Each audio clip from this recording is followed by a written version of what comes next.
So let's talk just real briefly the difference between an excuse and a reason. So, and again, I use my story a lot.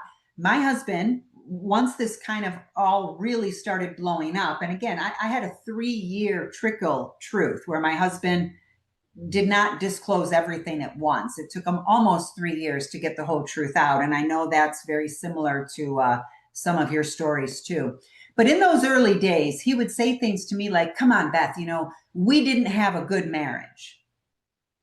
Oh, okay. Well, when were you going to tell me that? Right? That's an excuse. Other excuses we've heard, right, Camilla? We've heard things like my partner didn't want to have sex with me. I just didn't think they loved me anymore. So I just went out and had an affair. So those are all excuses. How do we know that those are excuses? Very simply, because they involve other people. The unfaithful partner is using words like we, our, they, us, him, her, you. All of those pronouns are external.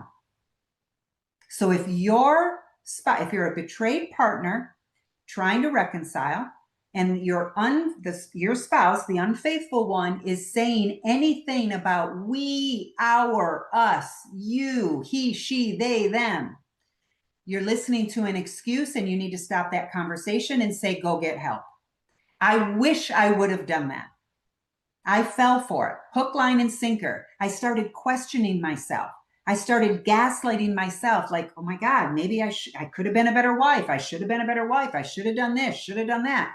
There was, during those years, there was some self-gaslighting. I was being gaslit by my husband, and I was being gaslit by marriage counselors. It was like the gaslighting was coming from everywhere.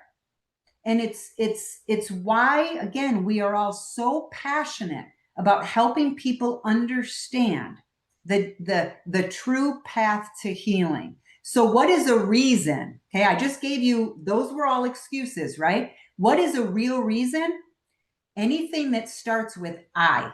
And it can only have I, me, my, mine, I. That's a reason.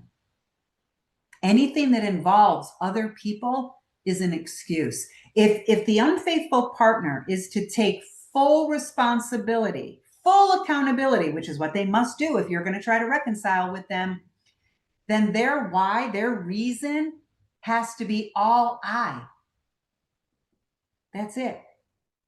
Now you've got, now you as a betrayed partner, if you're listening to me as betrayed, now you know right off the bat, if you are being dragged into the reason for why your spouse had an affair, don't do it.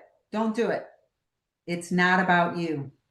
It was never about you. My husband's affairs were never about me. It was never about our marriage. It's another reason why marriage counseling doesn't work. Marriage counseling assumes that the marriage caused the problem. A marriage can't cause a problem. A marriage is a word, people. Marriage is just a word that describes a relationship between two human beings. So the word cannot have a problem. People have problems. Words don't have problems. Now, some people will be, well, Beth, this, or I know Camilla's heard it too. Well, my wife, this, my husband, that. Great. Yes, I get it. There's no perfect marriage. Nobody's perfect. So there's no perfect marriage. But the solution to an imperfect marriage is not betrayal. See, before betrayal happened, that's when you should have been in marriage counseling. That's when marriage counseling might have helped you, before betrayal. But once you have betrayal, nope, marriage counseling isn't going to do anything. So excuses versus reasons. So let's go back to this question. How can my spouse feel less angry if I've told him that the affair was out of physical safety and not a desire for the AP? Again, I can't address that physical safety just because I'm not sure what that means. But regardless, it is an excuse. Unless there was some sort of a forced thing going on, it's an excuse.